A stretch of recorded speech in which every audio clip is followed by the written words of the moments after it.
Bittersweet. We'll have to, I don't know, sing for He's a Jolly Good Fellow at the end. No? All right. Take it away. So welcome everyone to the Fortuna Noon Zoom Chamber meeting. And at this time, Jen has agreed to lead us in today's Pledge of Allegiance. Pledge allegiance to the flag of the United States of America and to the republic for which it stands, one nation, under God, indivisible, with liberty and justice for all. Thank you, Jen. Appreciate it. Do we have any new members or guests joining us today that'd like to introduce themselves? We have a lot of guests, so if anybody wants to say hello, now's the time. No pressure. Don't be shy. They're shy. It's okay. We're shy. Okay. But the senior center, the Humboldt Senior Resource Center is a member, so we're not new. Right. So Renee, how about some chamber announcements? Yes. Hope everybody had a great weekend. Citywide yard sale happened. There was a giant book sale at the park for the library. I walked out with way too many books. Not really, I love books. And the shred event at Coast Central Credit Union. So it was a pretty busy weekend. Tomorrow at 1 o'clock, the Fortuna Senior Center is doing a groundbreaking ceremony for their new location that will be at the corner of Ronerville and Gullickson. So if you're in the neighborhood, come on by and see that. Also tomorrow night at 6 o'clock at the Campton Heights Baptist Church, there's a community meeting. Sorry for the background noise. There's a community meeting to address some of the recent crime, I don't want to say sprees, but crime events that have happened in the Campton Heights area specifically, but in the city, Roner Park and some other places. Chief Day will be there. Mayor Sulong will be there. A couple representatives from the Humboldt County Sheriff's Office, and then someone from the Department of Health and Human Services will be there. All are welcome. It's not just about Campton Heights neighborhood. So if you're free tomorrow night, come on down. Again, it's the Campton Heights Baptist Church, 6 o'clock on Cecil. Fireworks are happening this July 3rd. There is no festival, unfortunately, just because of the COVID restrictions being so late in the game. But you can see them pretty much from anywhere in downtown, and they will be lighted out the Fortuna High School. If I'm hearing that correctly, that's my understanding. Kiwanis Pancake Breakfast are back for Auto Expo and the rodeo. We have tickets on sale here at the chamber office. Adult tickets are $7, children under 12, $5. We can take cash checks or credit cards here at the office. We do appreciate exact change if you're paying in cash. We are planning a rodeo mixer. We are breaking our own rules and having a mixer in July. Normally we don't do that because we have chili cook-off in downtown, but we're not doing that. So mark your calendars for July 12th, 5:30, Roner Park. We're gonna kick it off with a ribbon cutting and a little presentation by some of the rodeo board members for all the amazing improvements that have happened to the Roner Park, particularly in the arena. So in addition to the ribbon cutting, we'll have live music, snacks, beer and wine, some goodie bags, and just a ton of fun. No need for door prizes. We're not gonna do that like we normally do with a mixer. It's more just a get together, tailgate, or however you want to call it. The chamber office will be closed this Monday in observance of the Independence Day holiday. So no meeting, but we'll be back on July 12th with the Humboldt Del Norte Film Commissioner, Cassandra Hesseltine.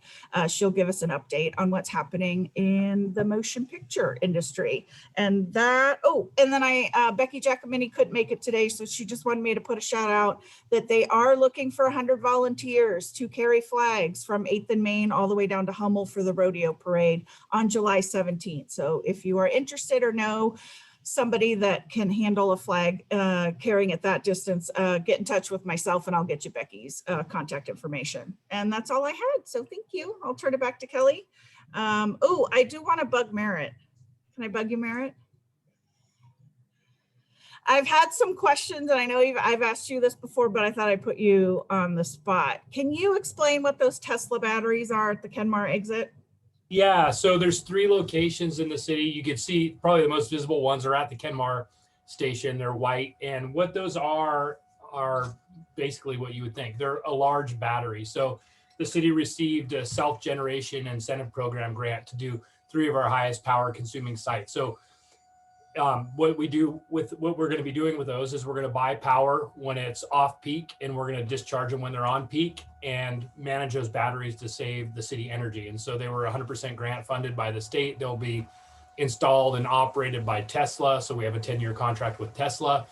And we're expected just at one site, our treatment plant, we're hoping to save about $100,000 a year. So between all 3, I don't know what the total savings will be, but so they offer both resilience and savings on power bills.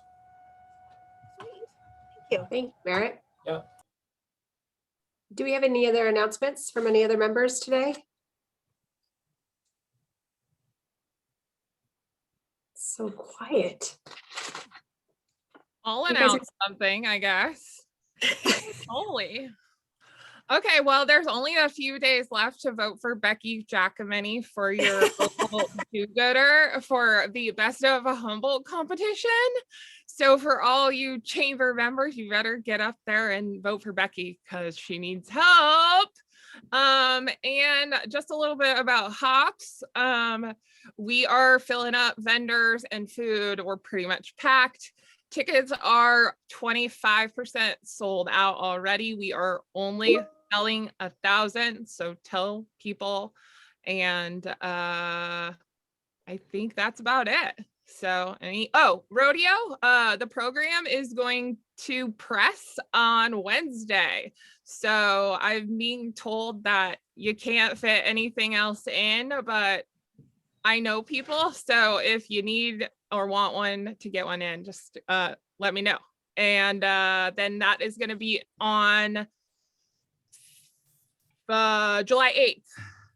It'll be put in the journal all over the county. So we'll have extras to give to the Rodeo Association. So if you want them at your business, please let us know. The passport will also be in it for the chili cook-off. I'm done. Thank you. Thank you, Melissa. Any other announcements? All right, then I will go ahead and introduce our featured speaker today. Special guest is, hold on, sorry. I'll do it. It's Lauren Correll from the Eel River Valley Community Center Foundation and Mclean Foundation Director of Operations. Hey, take it away, Lauren. All right, thank you, Renee. So good afternoon, everyone. I'm really excited to be there. You guys, this is the first group that I'm talking to. So this is super exciting. I have a little presentation, share presentation. Can I, since I'm co-host, can I share my screen? Absolutely, yes, you can. Okay, let's see. All right, can you guys see that?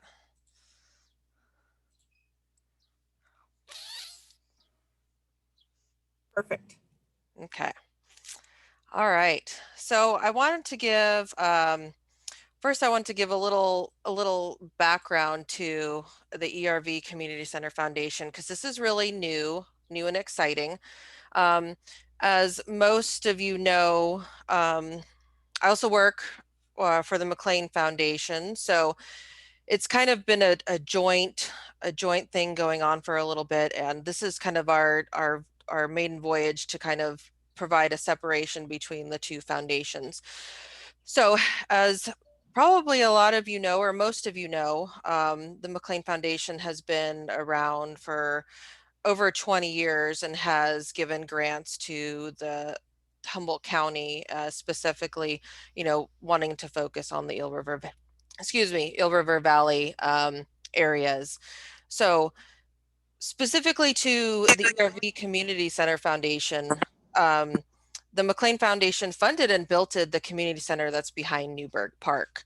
So it was always a dream and a want of the founders to have a community center in the ERV, in the Eel River Valley. And that dream came to fruition a couple years ago with over 10 years of planning. So there's been some changes, some structural changes that have occurred. So in February of 2021, so how the community center kind of functions changed in 3 different ways. So one was the formation of the ERV Community Center Foundation. 2 was that the Mclean Foundation generously transferred all ownership of the property to the ERV Community Center Foundation. And then ERV, for short for ERV Community Center Foundation, because I'm going to get tired of saying it all the time. So ERV took over all operations of the campus and the building.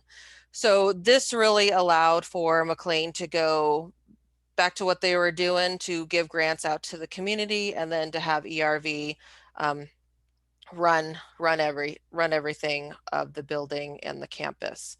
So ERV Community Foundation is a separate nonprofit that runs, oversees, operates the Mclean Campus and the buildings that are on the campus. So let's see. So the Mclean Campus, what does it include? So it includes, of course, the parking lot, which a little birdie told me that it's perhaps on the North Coast Journal best parking lot. Which is surprising, but it's a very nice parking lot with over 200 parking spots. So hope people will vote for us. And then we have the beautiful wetlands that are in the back side of campus, and they are seasonal. They will fill with water in the wintertime when it's rainy and wet, and they will dry out in the summer, which is what they are right now. They're the natural habitat for lots of different animals, lots of native plants and things like that. And then there is our walking trails. They're wild walking trails. So there's about 1.5 miles of those. A portion of it is ADA. It connects to Newburgh Park and it runs along Newburgh Road. So there is different portions, and they're flat and they're easy to walk on. So it's really good for families, people have mobility issues and different things like that. That is the backside, Together to Learn to Be, the backside of the Mclean Campus sign, which is really what our focus is on for this campus. So other things on campus are there are 2 buildings. So one building is the Humboldt Senior Resource Center, and their Fortuna location has Redwood Coast PACE, which is program for all-inclusive care of the elderly, and they also have adult day there at their locations. So those is great to have on campus. They are a great resource and great services for our senior population and their families.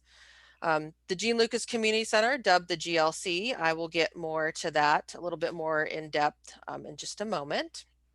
But I also wanted to talk about the 2 potential sites that we have on campus. So as you see, the future Fortuna Community Pool, we do have a location on campus for that pool. So the Rona Rec District, through the city, they are putting together funding and support for the pool. And I'm going to say when, because I'm hopeful, when it comes to fruition, it will have a home on campus in between the 2 buildings that we currently have. We do have another potential building site kind of closer to Newburgh Road. We are talking to an organization about the potential of senior housing that is just in very, very early stages. It's in talks. I don't know if it'll come to pass. But as we all know, housing is a challenge here in Humboldt County and all over, and it would help the community very much to have that. So that's an exciting conversation that we're having. So here comes Ollie. Don't forget Ollie. So the Gene Lucas Community Center, or the GLC. So Ollie is actually our official mascot for the GLC. During construction, there's some out in the wetlands, there was some really muddy areas, and there was some sighting of otter tracks. So otters actually are a good sign of a healthy ecosystem, a healthy habitat. So it was really nice to have that on our site, as well as, so we want to make the community healthy. So we thought, what better but to have an otter as a mascot. It's cute too. So how could you go wrong? We also have the North Coast Otters public art. We have an otter that was painted by Dakota Dotweiler. You can see it through the window of our building right now. So that's exciting too. So the Gene Lucas Community Center, the easiest way for me to break it down for people is in these 4 parts. So we have community partners, we have GLC classes, we have tenants, and we have rentals. So unfortunately, in right after our grand opening in February of 2020, we had to basically shut down completely.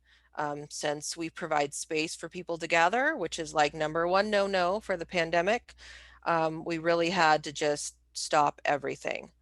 So we have been working behind the scenes during the pandemic with a core group of staff to really evaluate and develop a reopening plan, as well as provide modified interactions to maintain a community connection. So let's talk about our community partners. So our community partners are really organizations that run their own programming. So they have their own classes, they have their own schedule, they do all that. We just provide the space. So some of them that have been happening. So first is Paso Paso has been running on a modified outreach. They have done drive-throughs. They've been using the outside of our space for their clients, which has been really great to work with. So it's like their presence is still felt here in the Eel River Valley community. We've also worked with Fortuna Sunrise Rotary, their Backpack for Kids program. Unfortunately, when COVID happened, the school sites had to shut down to have outside visitors, so they couldn't pack on site. So they came and utilized some space in our building to do their weekend meal programs for kids who needed it. We're also currently, right now, we have the U.S. Capitol Tree project. We are helping house supplies for this project.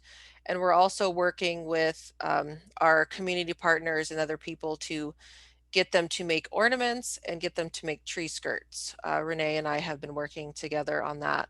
And that's been actually really exciting because the tree is coming from 6 Rivers, which is our local area, and getting representation of our community at the Capitol is an exciting thing to be able to do.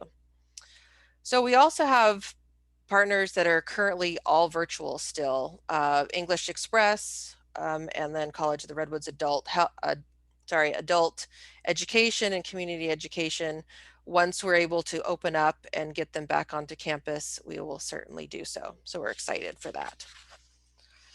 So GLC classes, these are run and managed by the ERV Community Center employees. So unfortunately, like I said, we had to shut everything down. The one that is continuing to do is our First 5 playgroup. So our wonderful playgroup leader, Lila, she has actually gone all virtual, and she has actually gained followers. She has gained families and really supported that 0 to 5 group of families who is here in the Eel River Valley. So she does sing-alongs and all sorts of different things during her Facebook Live stuff. So we hope in the future that we'll have back our core classes, which was art and around cooking. We do have a really beautiful kitchen that we want to be able to utilize in the future. So, but that is the future. And then the third one is tenants. We have all these tenants that are actually housed in our building right now. So we have Remy Vista, which is a nonprofit counseling service. We have RFI, which is for disabled individuals. We also have HSRC's nutrition program, which is separate from their building. They run it out of our building. They do their Meals on Wheels and their pickup program once a day or once a week during COVID. They were at 4 days a week.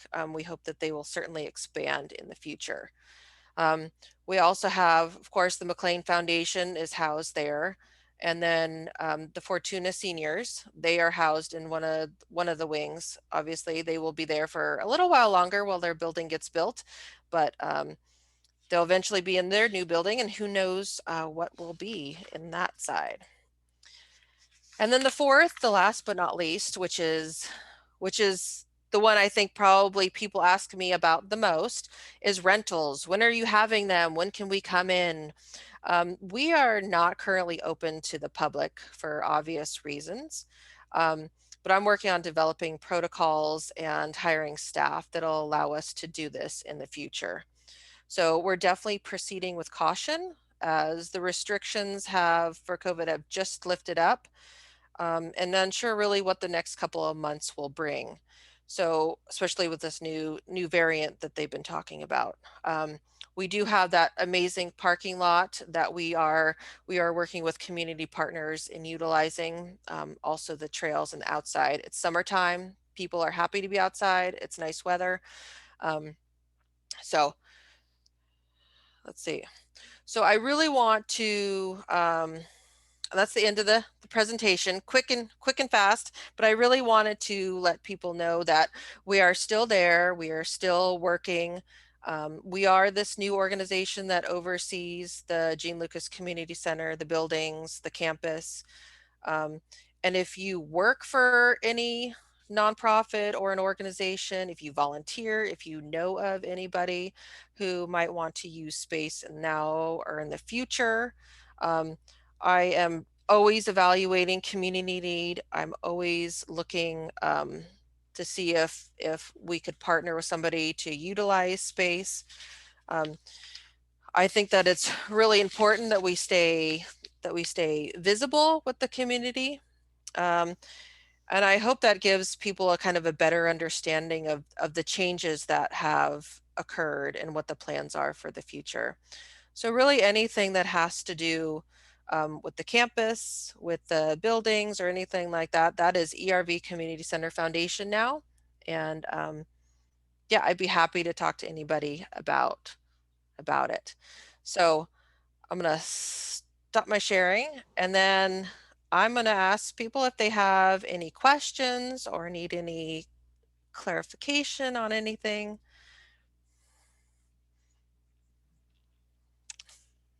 Do you have any takers? Everybody's so quiet. Oh, and I also wanted to say that I have three out of the 4 board members here today. Aaron Dunn, Dennis Scott, and Justin Walker are here. Also, Chris Broadstock is on our board, but he was unfortunately not able to make it. Lauren, So, I have a question. Lauren, oh no. Dennis has a question. You know, I do sign your check. No, you did a really good job there, Lauren. It's the first time I saw the presentation. But can you, now that Merritt's there, at least I saw Merritt, can you comment on the 8.4 acres and what could maybe happen there? Yes, so in addition to the community center site, there is that large field that's actually behind Newburgh Park and butts up against Runnerville Road. So ERV Community Center Foundation. So Mclean was going to sell it to the city, and then so when the property was signed over to ERV Community Center Foundation, we wanted to make sure that the city still got it. So we are working with the city to actually work on to purchase the property from the ERV Community Center Foundation and to hopefully get that park expansion that the city wanted to do. So it's in the works right now. I think it's really good for the community. It'll provide the more parking over there, but other things as well. Did Merritt comment on that? Because a lot of people really don't know what the plans are for that 8.4 acres.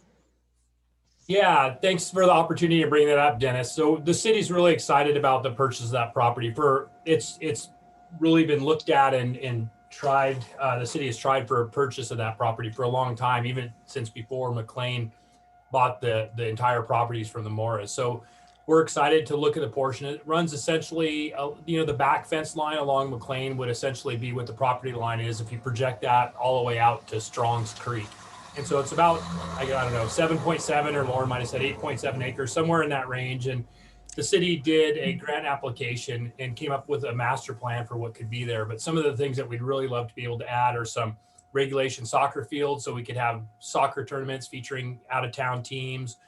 There's an area near the front where we'd like to be able to build the skate park. The Fortuna Skate Park Collective has been fundraising, working with the chamber so there's a spot for that. There's another playground, and integrating that whole portion into the whole Newburgh Park complex through walkways, and then also have a parking lot to access the new facilities off of Ronerville Road. So that'd be a huge thing. It's amazing. Newburgh Park has a huge parking lot, but it continues to be filled up, which is a great thing that so many people want to use that facility. So we're excited about it. Originally, we were trying to get a grant. Mclean had offered to sell the property to the city at a reduced price, and we're still working with Mclean and hope to have some favorable terms, right, Dennis? And so it's our hope that we can open this up for the public, and a lot of people want to be in that space, and I think it'd be great to be able to finish that up and start going for grants for development of that. Thank you, Barrett. It's been kind of a long pull, but we hope you get the grant because we definitely want you to have that property, and it would fit pretty well with what we're trying to do. But that reduced price, I didn't really understand that, so I'm not commenting on it. Well, and just for everybody else who's out there, the city really doesn't have a lot of general fund money they could go and buy park property like this. So we've been trying for competitive grants. We haven't been successful yet. We hope to hear back on one soon, but my plan right now is to bring this to the council and propose the use of our Prop 68 funds. A certain amount was allocated to all cities and rec districts. So our hope is to use a portion of those allocated funds from Prop 68, both the rec district funds and the city funds, bring that to the council and complete the purchase. And one of the things that's come up is the ERV Foundation really needs to, they're operating independently in Mclean, and so the funding is important. And so it sounds like the time is right for the city to move forward and pursue that purchase now. Yeah, thank you, Barrett. And one other comment, Denise is here with me here, and Denise is basically kind of running the Mclean Foundation. I'm on payroll, but I'm not sure why, but we will definitely be granting money in the future. Mclean will be doing that. We've got a pretty big commitment to St. Joe's and Redwood that's going to be announced shortly. So we'll still be open for business on the Mclean side. But you're right, Merritt, the ERV Foundation basically is separate, and they have to stand on their own and have their own budget and their funding sources. So it's pretty exciting for us. Took a long time to get here, but we're at the point of really making a difference in this valley.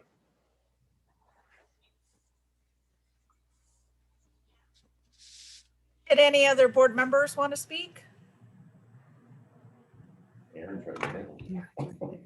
I want to say thank you, Lauren, for that presentation. I think that really encapsulated what's happening over there. It's been, a challenge during COVID to really be able to put out to the community what's happening. And we hope that all of you take the opportunity and take advantage. Finally went on the trails because, I have a bum knee, and I went out on the golf cart around the track. It is so magnificent out there. I just was totally blown away. I had no idea from looking at it from afar that it would be such an emotional experience going through the trail. So I hope all of you have a chance to do that.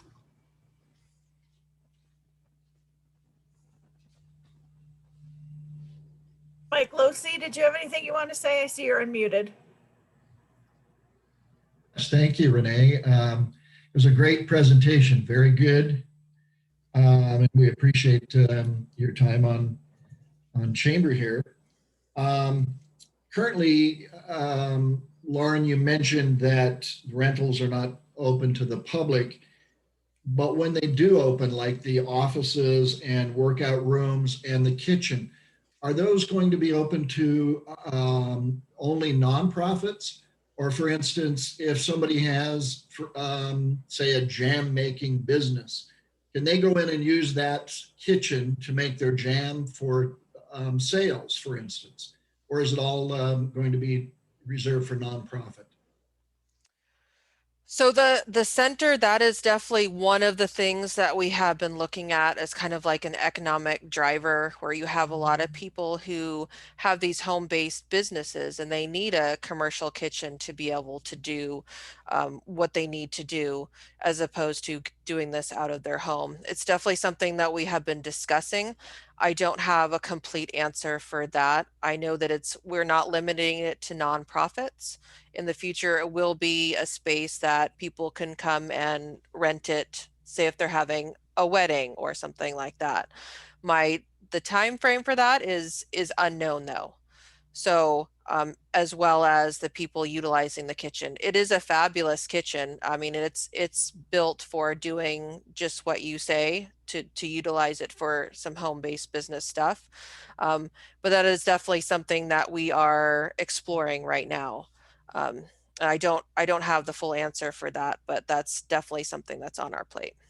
Good. I think it would be maybe a direction to go in. I know Arcata in their industrial park have that kind of a setup. And to my knowledge, at least the last I had heard, it's kept really busy, and they have like 4 kitchens, and I think all 4 of them are kept pretty busy. Now this was prior to COVID, so I'm not sure how that mix happened, to keep people coming into those areas, and using those kitchens. But certainly, I think the possibility is there that some folks might be interested in that. Yes, Thank you, Lauren. absolutely. Lauren, is that the same for the meeting rooms as well? Yes. So there are tenants that are housed in the upstairs. Before we shut down, those rooms were also going to be available for community space, but now they have tenants in them. So we do have the first floor does have space that is available it would be available for nonprofits, community members, the public.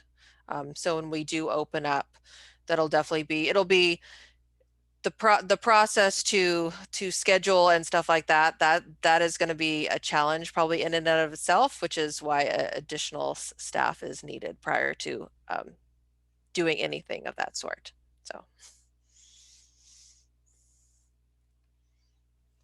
one other question, Lauren. What does the staffing look like over there right now? How large is the staff, or how small? we're very tiny. Let's see, we have, so in our wing right now, we have, let's see, well, technically ERV staff is 2 people, and then Mclean has 2 people, but we kind of fluctuate over there. But we are, and no, actually, I'm sorry, ERV is 3 with our playgroup leader. But we fluctuate and go between kind of the 2 foundations. But we're very small staffed. Like we're little, but we hope to expand in the future. So Thank you, Lauren. Renee? Lauren, one thing, we are open for weddings, retirement parties. We're open we need to get cash flow out of our main center. And so we are open for different activities. We canceled a few retirement parties and one wedding where we would want people to come and be able to use the space. So that's still another option that we have too. yes, absolutely. Yes.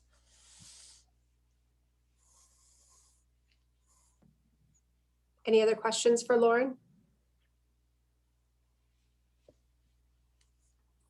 All right. Well, thank you so much for the presentation. I really appreciate it, and everybody who joined today.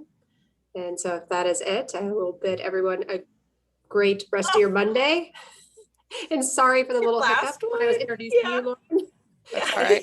The first time this whole year, and somebody's interrupted me right in the middle. So I apologize.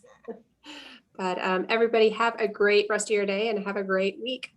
Yes, thank you for being our hostess with the mostest. And starting in July, our new board chair, Bailey Davey, will be emceeing our meeting. So we'll look forward to seeing everybody on the 12th for our next meeting with the Film Commission. So thanks, everybody. Enjoy your holiday. Be safe. Bye. Thank you. Thank you. Bye.